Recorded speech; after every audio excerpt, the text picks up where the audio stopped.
Video viral কখন হয়? কিভাবে একটা পেজ ভাইরাল হয়? কিভাবে একটা প্রোফাইল ভাইরাল হয়? কিভাবে আপনি নিজে ভাইরাল হতে পারবেন? দীর্ঘদিন ধরে কাজ করে যাচ্ছেন, ১ বছর সময় পার করে ফেলেছেন, হয়তোবা তার কম বেশি। এখন অবধি আপনার কোনো ভিডিওতে ১০০, ২০০, ৩০০ র উপরে ভিউ আপনি আনতে পারেননি। কেন আনতে পারেননি? আপনার ভুলগুলো কোথায়? কিভাবে কাজ শুরু করেছিলেন? কি ভুলের কারণে আজকে আপনি ওই পথে আটকে আছেন? অনেকেই অনেক কিছু করতে পারছে, বাট আপনার ভিডিওতে কেন আপনি ভিউ পাচ্ছেন না?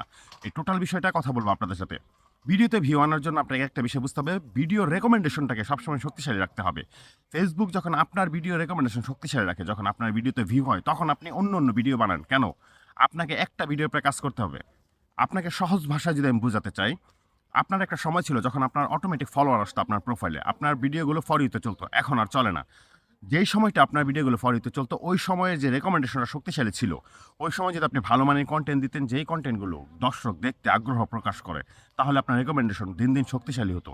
আপনার কনটেন্টের দুর্বলতার কারণে আজকে আপনি পিছিয়ে গেছেন। সো আপনাকে এখনই ভাবতে হবে ভালো মানের কনটেন্ট নিয়ে। ভালো মানের কনটেন্টই পারে আপনাকে, আপনার প্রোফাইলকে, আপনার পেজকে ভাইরাল করে দিতে।